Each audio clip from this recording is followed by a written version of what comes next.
ABC ન્યૂઝમાં આપનું સ્વાગત છે। વાગદોડ પોલીસની મોટી સફળતા, ચોરીના અનડિટેક ગુનાનો ભેદ ઉકેલી 37,000નો મુદ્દામાલ છે। પાટણ જિલ્લાના વાગડોદ પોલીસ દ્વારા ચોરીના અનડિટેક ગુનાનો ગણતરીના દિવસોમાં ભેદ ઉકેલી આરોપીને ચોરીના મુદ્દામાલ સાથે ઝડપી પાડવામાં આવ્યો। બનાસકાંઠા રેન્જના પોલીસ મહાનિરીક્ષક પરીક્ષિતા રાઠોડ તથા પાટણ જિલ્લા પોલીસ અધિક્ષક વીકે નાઈ અને સિદ્ધપુર ડીવાયએસપી કે પંડ્યાના માર્ગદર્શન હેઠળ અનડિટેક ગુનાઓ શોધી કાઢવા સૂચના આપવામાં આવી, જે અંતર્ગત વાગડોદ પોલીસ સ્ટેશનમાં નોંધાયેલા ગુના બીએનએસ કલમ 305A 331(4) મુજબના ચોરીના ગુનાની તપાસ હાથ ધરવામાં આવી હતી।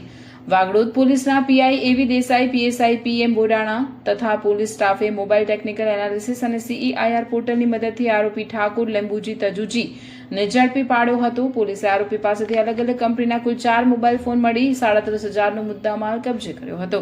આ કામગીરીમાં વાગડોદ પોલીસ સ્ટેશનના પીઆઈ એવી દેસાઈ, પીએસઆઈ પીએમ બોડાણા તથા પોલીસ કર્મચારીઓની મહત્વની ભૂમિકા રહી હતી। વાગડોદ પોલીસની ઝડપી કાર્યવાહીથી ચોરીના ગુનાનો ભેદ ઉકેલાતા પોલીસ ટીમની કામગીરીની પ્રશંસા થઈ રહી છે। રિપોર્ટર પ્રવીણભાઈ પંચાલ।